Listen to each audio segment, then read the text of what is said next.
Hey guys, it's Roggers and boy do I have one for you. You're here because you want the 6 times more uniques, aren't you? I'm sure you've heard, but let's get into it. Well, let me explain. This method is not bannable. You're not abusing anything that wasn't already in the game. It just wasn't active yet.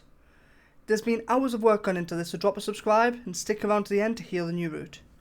So, with the comments of Adam Jackson, the lead class designer of Diablo 4, with the new update, you haven't heard? Let's have a look. So, Adam Jackson is the lead class designer for Diablo 4, and this is his personal Twitter, and he does updates every now and then, and what he's just posted is, "Hello, I want to clear some details up with the rarest unique items in Diablo 4. They can drop from level 85 plus enemies, you can get them from anywhere you can normally get a regular unique, and they will always drop at 820 eye power. There's 6 of them in the game, and they are really rare." Okay? When he said 6 of them in the game, I'm curious, because he doesn't make that too clear. Does he mean that there is 6 rarest unique items, or does he mean that there has only been 6 that dropped? Doesn't really make sense just yet, but you know what, we're going to have to wait and see, aren't we? Now, also a fun thing, it says obviously it requires 65, but you can only drop off level 85 enemies. I was found that a bit humorous. Anyway, going from there, that means we need to find a way to farm as many uniques as possible per hour.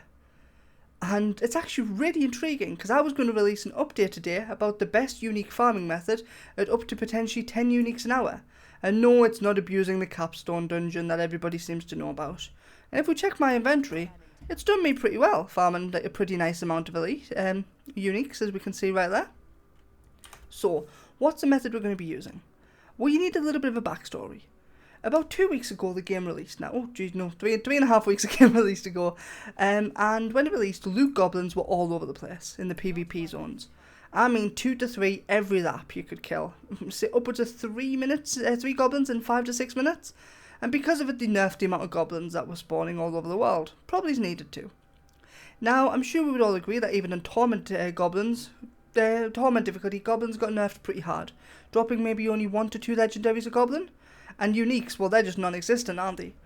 Well, it turns out that it was data mined 2 weeks ago that treasure goblins were supposed to get an increased drop chance by 5.4 times for unique items. However, the increase was dormant and never activated. A major point is this is only for open world goblins, and they do have a different loot table than cellar or dungeon goblins. But this brings us to 2 days ago. 2 days ago, Blizzard, as per usual, screwed up. They released a minor update that messed with a lot of things, including destroying Hammer of the Ancients, reducing its damage by 80%, which has since been fixed. But also, the 5.4 times multiplier has gone live. Since that change, there's reports of people getting ridiculous amounts of uniques from goblins. Not just 1, but sometimes 2 or even 3. Now, I know you're like, yeah, of course there is Royal Cubs. Well, I'll tell you what, I'll explain why I end up doing this later, very shortly. But I've actually got a route, and was my very first route attempt. Let's have a look. We're going to jump in, kill him. Oh look, 2 uniques. Just like that. Off 1 goblin. Pretty insane, right? Now, I want to make it clear that this testing is done over a short period of time, and hence why I put a question mark for the best new method. Because there is still more testing we need, and there is things you need to do to set this up. But I do have some routes I'm going to show you, and some of these routes have people running up to 30 goblins an hour. And the uniques, about a 30 to 40% drop chance. Now, this is only, again, like I said, there is things you've got to do to set this up. If you do this wrong, you can be down to maybe a 10% or even lower drop chance. Now, these numbers will change when we get a much bigger target audience, and that's why everybody needs to be doing this to see what the results we get. We were also unsure about how this is affecting Hell Tides. Now, the reason this can be changed is this is because of something called Shards. Inside the game, if you're just on the normal menu, so all your characters, you can go into options in social, and there is an option to turn on, which is on now, or off, crossplay network. Initially, when we first started doing the testing, we were doing it with crossplay network on, and we were getting about a 30 to 40% drop chance. Now, so for every 8 to 9 goblins, we're getting 3 to 4 uniques. I came up with the idea to turn off crossplay network to try and change the shards. We were going on to mess around with it a little bit, and well, that was a terrible idea. We dropped down to getting, some people killing 15 to 20 goblins and getting 0 drops. And as soon as they turned crossplay back on, the drops came in again. It wasn't just uniques, no, legendaries seemed to be lower as well.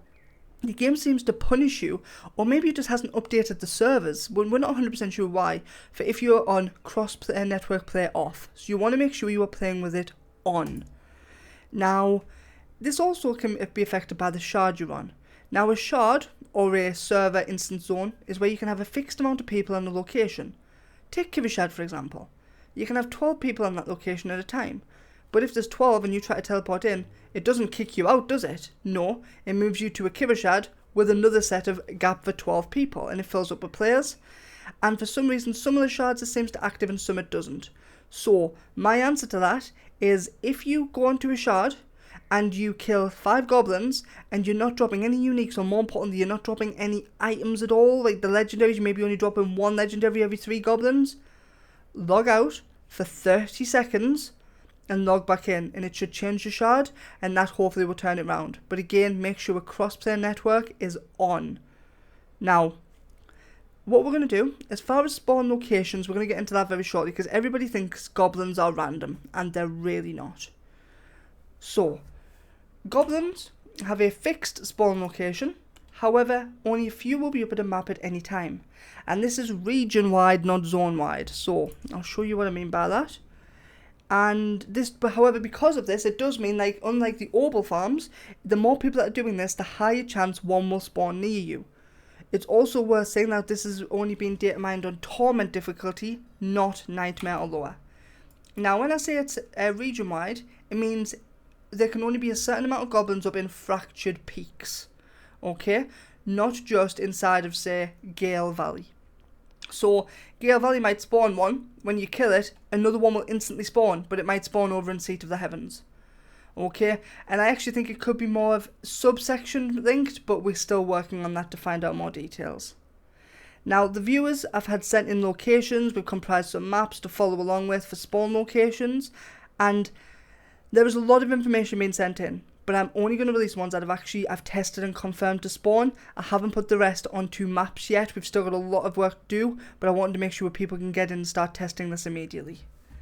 Now, what this means is we have got, here we go, so, inside of Gale Valley, there is 6 confirmed goblin spots. There's actually also one can spawn about here as well, so it's technically 7, I just haven't put it on the map yet. And you can literally go, start up at Infested Mills, all the way down, round the bottom. I would always check down the bottom and anywhere up to the Alt-F around Dead Man's Dredge, round to the right, and back again. And this one here is a pretty good route. It was done by, I'll have to get some names, I'll put all the names in the description, by one of the viewers, and I must admit he got quite a few doing this. Now, the next one I'm going to show is in Withering Mire. In Withering Mire, we have 2 dots here. All of the blue dots are where goblins have spawned. As far as the far east and the far west, there was no goblin spawns at all.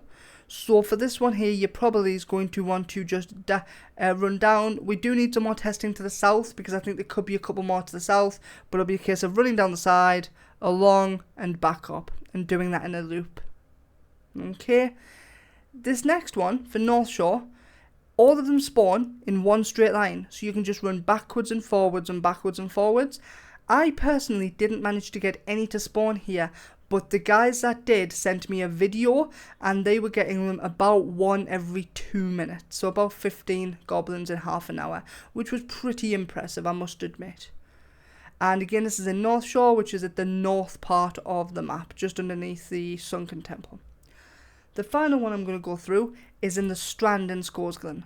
This here was 25 minutes worth of farming, and the number means how many goblins he got in that location within the 25 minutes. So we did this full lap round, and you got 1, 2, 3, 4, 5, 6, 7, 8, 9, 10, 11, 12, 13 goblins here in 25 minutes.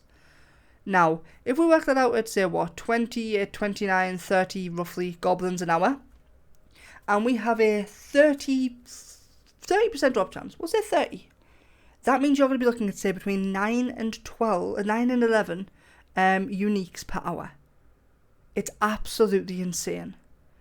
Now, with the increased drop chance and the routes planned, we're going to be going with crossplay on and run the routes. I want to make it clear. I put a question mark here, guys. This isn't a statement, it's a question. There'll definitely be better routes than what we've got so far. This was all done in the space of 2 hours, and I recommend you all go and test as many different locations as possible. But I'm just passing on the knowledge of what I've got, and hopefully you can make use of it. But until next time, Cubs, you know it. Peace.